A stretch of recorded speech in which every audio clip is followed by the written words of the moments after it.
Baik, Assalamualaikum warahmatullahi wabarakatuh. Eh, Kita lanjutkan kembali ya. Jadi tadi kita sudah eh, menurunkan bagaimana persamaan orbit untuk eh, partikel masif ya. Dan kita dapatkan persamaan ini. Nah, untuk suku yang ini itu tentunya solusinya dia akan menghasilkan orbit yang sirkular. Nah, kita akan meninjau persamaan satunya lagi, yaitu persamaan ini. Eh, di mana ini merupakan persamaan yang akan menghasilkan solusi yang non sirkular ya. Kita akan tinjau persamaan ini saja. Berarti sekarang kita punya persamaan d kuadrat u dp kuadrat ditambah u dikurang m per a kuadrat dikurang 3m u pangkat 2 ini sama dengan 0. Nah, dan kalau kita perhatikan persamaan ini merupakan persamaan yang non linear ya. Ini akan kita coba pecahkan solusinya. Nah, perhatikan persamaan ini itu mirip dengan persamaan dalam kasus Newtonian ya, atau persamaan orbit dalam kasus Newtonian, di mana kalau kita lihat suku ini merupakan suku tambahannya, atau kalau kita tuliskan saja untuk persamaan orbit Newtonian, kalau kalian ingat di pembahasan mekanika dasar ya, pembahasan mengenai gaya sentral, kita punya persamaan orbit itu adalah d kuadrat u dp kuadrat ditambah u dikurang m per a kuadrat itu sama dengan 0. Dimana ini merupakan persamaan yang linear ya. Kalau di sini dia linear kan ada suku u kuadrat di sini ya. Nah, dan kita tahu bahwa solusi dari persamaan ini itu merupakan solusi irisan kerucut ya. Saya tuliskan saja solusinya, kalian bisa cek di materi mekanika klasik ya, di mana solusi R-nya yang merupakan fungsi P itu sama dengan P dibagi dengan 1 ditambah eksentrisitas, kita sebut saja E di sini, cos P dikurang P0 ya, seperti ini. Nah, di mana solusi ini itu merupakan solusi yang membentuk irisan kerucut ya. Jadi bentuk orbitnya itu bergantung dari nilai eksentrisitasnya. Jadi ada 4 kemungkinan. Kalau misalkan E-nya bernilai 0, maka dia akan membentuk lingkaran. Kalau E-nya antara 0 sampai 1, dia berbentuk elips. E-nya sama dengan 1, dia berbentuk parabola. Dan jika E-nya lebih besar daripada 1, dia akan membentuk hiperbola ya.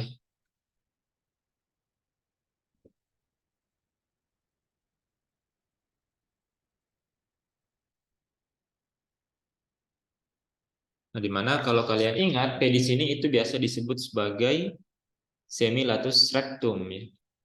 Semi-latus rectum. Di mana nilainya itu kalau dari persamaannya berarti dia akan sama dengan A kuadrat per M ya. Kemudian E ini adalah eksentrisitasnya. Eksentrisitas yang menentukan bagaimana bentuk lintasan orbitnya ya. Kalau saya gambarkan saja di sini, saya bisa gambarkan di sini bentuk orbitnya itu kira-kira seperti ini ya. Kemudian di sini ada garis tengahnya. Kemudian di sini titik fokus ya, titik fokus dari elipsnya. Nah, P-nya itu yang ini, semilatus rectum yang ini. Nah, untuk persamaan orbit ini dalam kasus Newtonian itu memiliki solusi irisan kerucut seperti ini. Nah, kita akan mencari solusi dari persamaan yang ini ya, di mana ada koreksi dari GR. secara perturbatif ya. Artinya kita mengekspansikan solusinya, kita mengambil solusinya di mana solusinya itu jadi kita ambil solusi perturbatif ya. Di mana solusi U-nya kita ekspansikan di mana dia merupakan kombinasi dari solusi solusi dari Newtoniannya berarti U0, kita sebut saja U0, ini berarti ya ini sebut saja nanti R0, U0 yang merupakan fungsi Pi ditambah dengan solusi dari koreksinya ya sebut saja U1 seperti ini. Nah, di mana kita sudah ketahui bahwa solusi yang ini itu membentuk irisan kerucut ya, solusi irisan kerucut. Di mana U0 di sini itu merupakan solusi eksak dari Newtonian. Nah, tentunya U0 ini dia akan memenuhi persamaan yang ini ya. Dia akan memenuhi persamaan ini. Artinya kalau kita masukkan ke dalam persamaan itu, maka D kuadrat U0 D pi kuadrat ditambah dengan U0 itu akan sama dengan M per A kuadrat ya. Jadi solusi ini akan ini kan sebenarnya U0 itu kita sudah ambil U itu sama dengan 1 per R ya. Berarti dalam untuk kasus yang ini berarti U0 itu sama dengan 1 per R0. Nah, ini kalau kita masukkan U0 ke dalam persamaan yang ini ya, dalam persamaan ini tentunya dia akan memenuhi.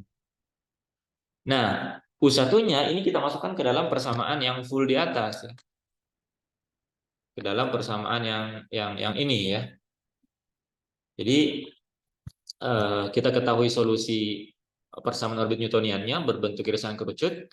Kemudian untuk mencari solusi ini kita dekati dengan solusi perturbatif, di mana solusinya itu kombinasi dari solusi yang Newtonian,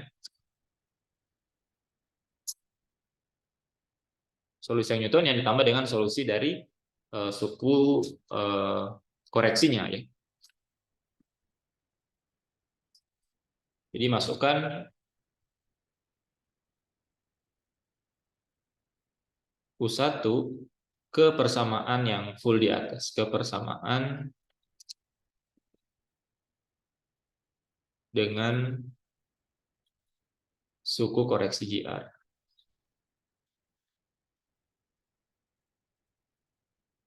Berarti kita akan dapatkan persamaannya di atas menjadi D kuadrat U1. Dia harusnya memenuhi persamaan di atas ya. D kuadrat U1 D kuadrat ditambah U1 ini sama dengan M per A kuadrat. Nah, tapi untuk suku yang kedua di sini ya, kalau ini kita duanya pindahkan ke ruas kanan ya, suku yang ini karena dia merupakan suku koreksi ya, alih-alih kita masukkan U1, di sini kita masukkan U0 ya. Karena kita ketahui bahwa U1 di sini itu nilainya sangat kecil ya dibandingkan dengan U0. Sehingga kita bisa mengatakan bahwa ini merupakan solusi aproksimasi ya. Jadi saya tuliskan saja di sini seperti ini. Di sini ditambah dengan 3M U0 kuadrat ya. Jadi kita punya sekarang persamaannya seperti ini, di mana ini merupakan solusi aproksimasi.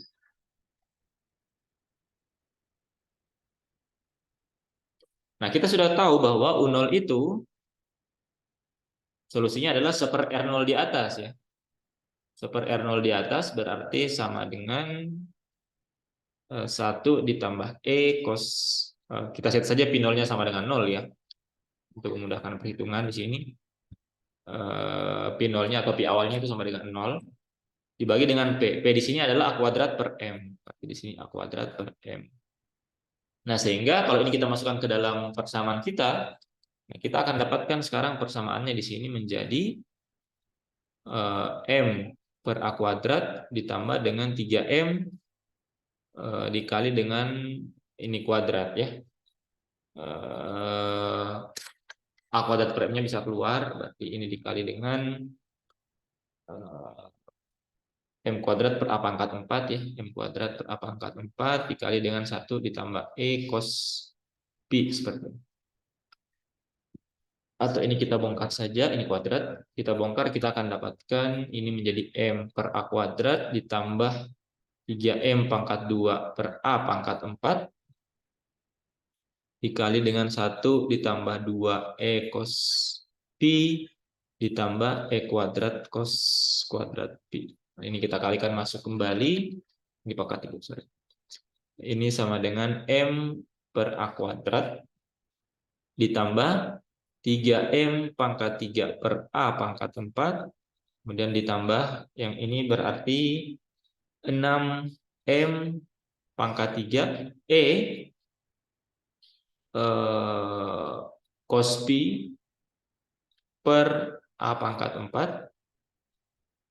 Kemudian ditambah ini 3M pangkat 3 E pangkat 2 cos kuadrat pi dibagi A pangkat 4 ya. Nah, jadi sekarang kita punya solusi persamaannya seperti ini. Ini D kuadrat U1 per dpi kuadrat ditambah dengan U1. Nah, sekarang perhatikan suku-suku yang ada di ruas kanan ini beberapa bisa kita cancel ya. Perhatikan suku yang ini, suku yang ini. Nah, kita tahu bahwa orbit dari partikel masif di Newtonian itu berbentuk elips ya. Misalkan orbit bumi ke matahari ya, atau yang kita tinjau di sini orbit Merkurius ke matahari, dia berbentuk elips, di mana kita tahu bahwa E-nya itu berarti dia berada di antara 0 dan 1. Dengan kata lain, kalau kita lihat di sini ada suku E kuadrat di sini ya. E kuadrat. Kalau E-nya itu bernilai antara 0 sampai 1, berarti E kuadrat ini itu akan subdominan dari E ya, akan jauh lebih kecil daripada E. Akibat dari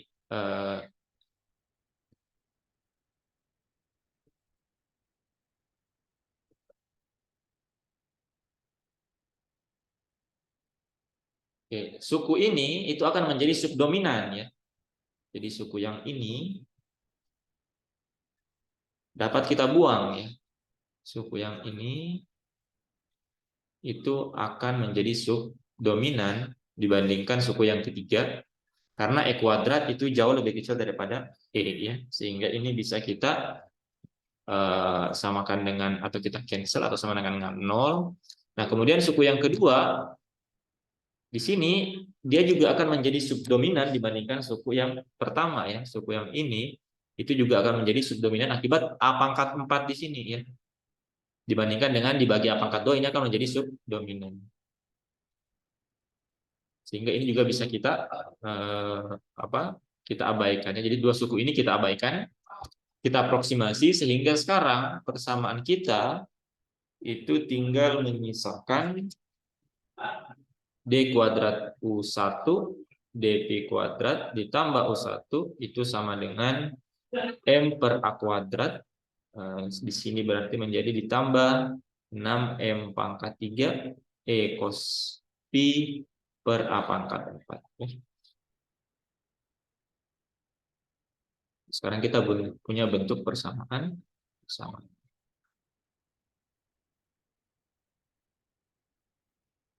Nah, perhatikan bahwa tiga suku awal, suku ini, suku dan suku ini ya. Kalau misalkan kita abaikan suku yang ini, itu akan menghasilkan solusi berbentuk irisan kerucut ya. Akan menghasilkan solusi berupa irisan kerucut. Nah, sedangkan suku yang ini merupakan solusi koreksinya ya. Maka dengan mudah ini bisa kita tuliskan, saya akan tuliskan saja langsung solusinya ya. Jadi solusinya itu merupakan solusi bisa kita sebut sebagai solusi homogen ditambah dengan solusi partikular yang diakibatkan oleh suku yang ini ya. Saya kira ini kalian bisa dengan mudah cari solusi dari U1-nya dengan menggunakan beberapa metode dalam mencari solusi persamaan diferensial ya. Salah satunya dengan memecah solusinya menjadi solusi homogen dan solusi partikular. Nah, maka dari tiga suku pertama itu akan menghasilkan solusi homogennya, berarti U1Pi di sini akan sama dengan solusi homogennya, di mana kita tahu solusi homogennya itu adalah solusi dari orbit Newtoniannya ya. Berarti di sini kita akan punya M per A kuadrat ya, dikali dengan 1 ditambah E cos pi. Nah, kemudian dari solusi partikularnya, ini kalau kalian hitung, saya akan tuliskan saja langsung. Solusi partikularnya adalah 6M pangkat 3 per A pangkat 4 dikali E dikali pi sin pi ya. Jadi ini merupakan ini adalah solusi partikularnya, solusi homogennya. Dan yang ini itu adalah solusi partikularnya. Ya. Nah, berarti ini merupakan suku koreksi ya dari GR. Nah, sekarang kita perhatikan solusi ini, suku yang ini. Di sini ada suku pi di sini ya. Nah, pi ini yang akan memberikan efek non periodik ya. Kita tahu bahwa sin pi itu adalah kalau kita plot dia akan periodik ya. Nah, karena ada suku pi di sini maka akan membuat solusi yang homogen, solusi awalnya ini yang bersifat periodik ya. Periodik itu maksudnya ketika dia selesai melakukan putaran sejauh 2pi, dia akan kembali ke orbit yang sama.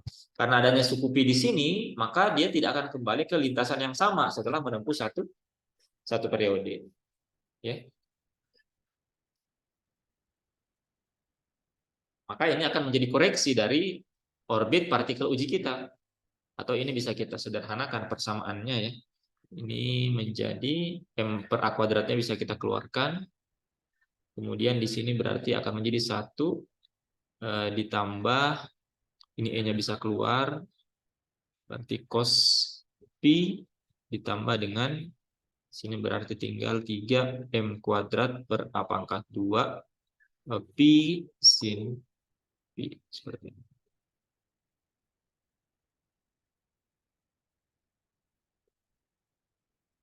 Kita punya bentuk solusinya seperti ini. Nah, suku yang ini itu bisa kita sederhanakan ya. Suku yang ini kita akan coba sederhanakan suku yang ini. Nah, kalau misalkan kita punya cos dari pi dikurang 3M kuadrat pi per A kuadrat. Kalau kalian ingat di pembahasan trigonometri ya, ini kalau kita ekspansikan ini akan menjadi cos dari pi ya dikali dengan cos yang ini ya, cos dari 3M kuadrat pi per A kuadrat itu ditambah dengan sin pi dikali dengan sin 3M kuadrat pi per A kuadrat ya. Jadi ini hubungan trigonometri biasa. Nah, kalau kita tinjau untuk M yang kecil, atau dengan kata lain M-nya itu menuju 0, maka berarti di sini akan menjadi cos 0 ya. Berarti akan menjadi 1 di sini, maka persamaannya akan tereduksi menjadi cos pi ya. Ini menjadi 1 karena M-nya kecil, kemudian suku yang ini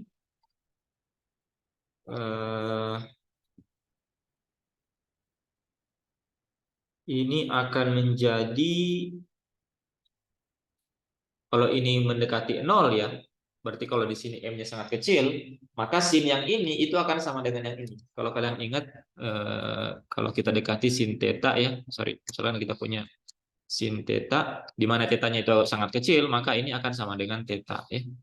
Berarti kalau yang ini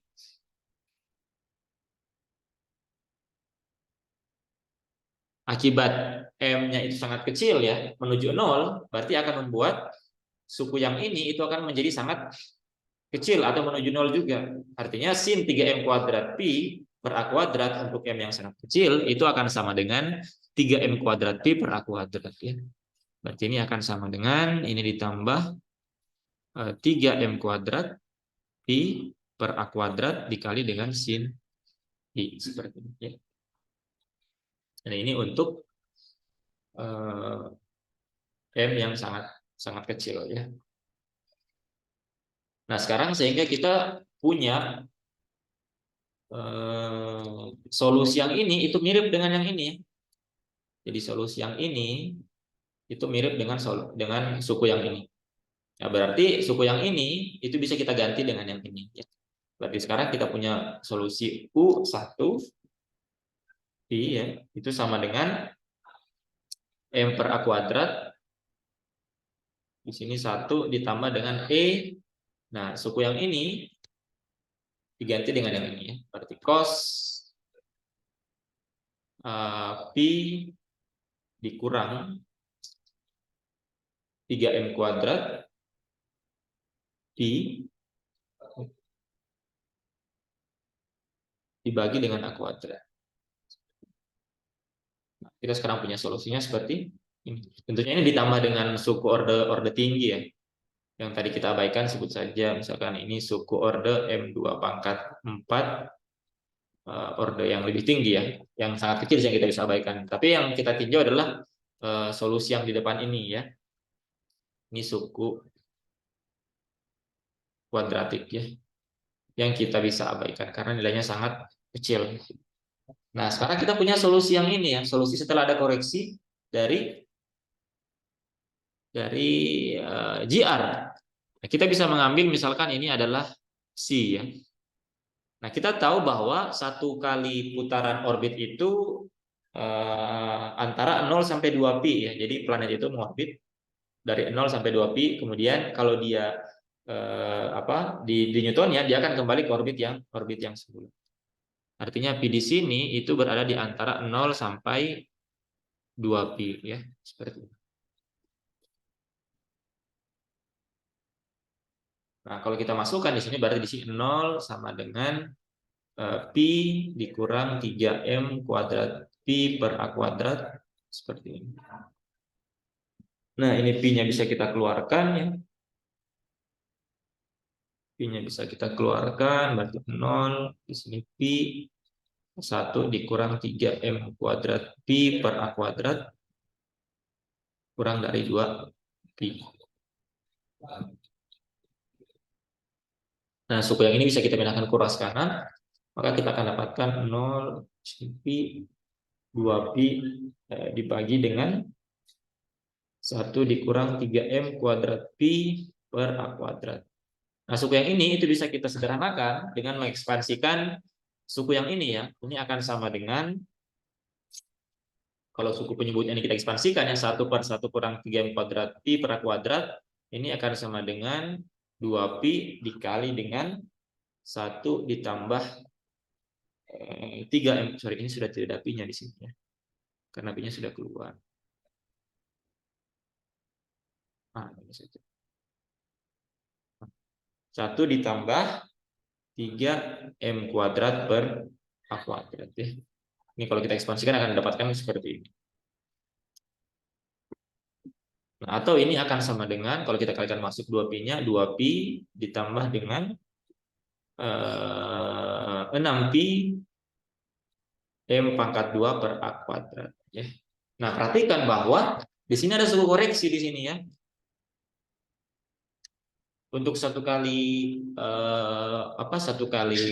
lintasan orbit itu kan dia sama dengan si partikel ujinya mengorbit sejauh 2 pi. Tapi setelah kembali 2 pi maka ada suku koreksinya ya. Di mana suku koreksi ini itu menggeser orbit yang menjadi dasar orbit sebelumnya ya. Ini bisa kita sebut sebagai delta pi ya. Nah, kalau kita gambarkan kira-kira misalkan kita tinjau Merkurius ya. Ini kan orbitnya kira-kira misalkan di sini matahari ya. Maka dia akan mengorbit seperti ini. Tapi ketika kembali ke 2 pi, dia tidak tepat kembali ke orbit yang awalnya, dia akan sedikit bergeser seperti ini. Dia akan sedikit bergeser dan seperti itu seterusnya ya. Saya gambarkan seperti ini. Ini anggaplah elips. Kemudian di sini dia tidak kembali ke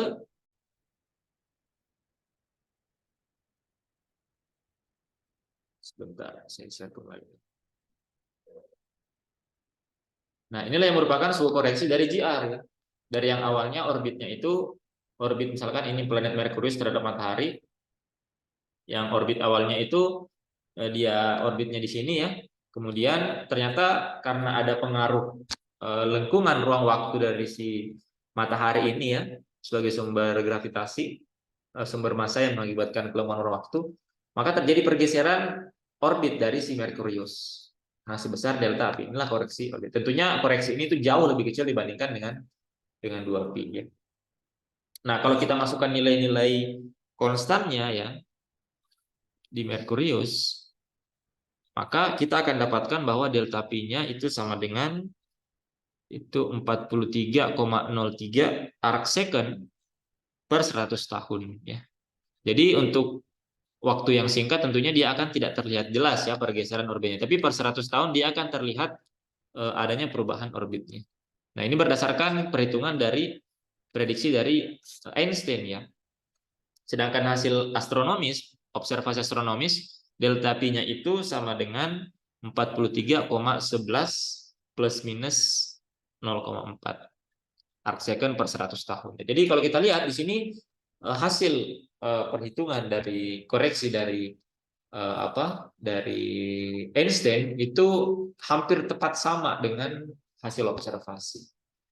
Ya. Nah, sebenarnya juga ada presisi yang dilakukan oleh Newtonian ya, karena kalau kita sebenarnya meninjau kembali orbit yang persamaan orbit yang kita tinjau di mekanika klasik itu kan sebenarnya antara dua buah partikel ya. Sedangkan kita tahu dalam kehidupan nyata tentunya misalkan antara matahari dan bumi dan matahari, bumi tidak hanya berinteraksi dengan matahari tapi juga dengan planet-planet lain. Jadi ada presisi atau ada koreksi dari planet-planet lain yang mengakibatkan terjadinya perubahan orbit. Nah, tapi khusus untuk Merkurius ya, untuk planet-planet lain itu prediksi dari Newtonian itu cukup tepat. Tapi untuk Merkurius karena Merkurius itu berada paling dekat dengan matahari ya, artinya dia merasakan efek dari lengkungan ruang waktu cukup besar sehingga perhitungan dari Newton itu jauh dibandingkan dengan hasil observasi. Nah, ternyata setelah kita gunakan GR, ada koreksi dari Einstein, ternyata presisi dari perhitungan Merkurius itu menunjukkan hasil yang sama dengan hasil observasi ya. Nah, jadi ini merupakan salah satu kemenangan terbesar dari Einstein dalam teori relativitas umumnya. Dia bisa memprediksi presisi perihelion dari Merkurius ya, dengan nilai yang ini hampir tepat sama ya. Dibandingkan dengan perhitungan Newton itu sangat jauh berbeda ya. Nah, ini salah satu contoh bagaimana koreksi dari relativitas Einstein terhadap mekanika Newton atau teori gravitasi Newton, di mana koreksinya itu sesuai dengan hasil eksperimen ya, dan merupakan salah satu kemenangan dari teori relativitas umum ya. Dan ini untuk partikel yang masif. Nah, ini kita sebut sebagai presisi perihelion Merkurius ya. Ada lagi satu contoh prediksi dari Einstein yang terbukti secara eksperimental ya. Kalau kalian pernah dengar itu pembelokan cahaya ya. Jadi cahaya dibelokkan oleh sumber gravitasi. Ya. Nah, itu untuk partikel yang massless-nya. Jadi kalau di Newton kan kita tidak terjadi pembelokan cahaya akibat sumber gravitasi karena diketahui bahwa cahaya tidak memiliki massa diam. Ya. Sedangkan gravitasi itu berlaku untuk interaksi antara dua buah partikel yang memiliki massa ya. Nah, tapi ternyata dalam observasi itu terjadi pembelokan cahaya ya. Nah, itu akan kita bahas nanti di video selanjutnya yang akan saya bagikan nanti ya.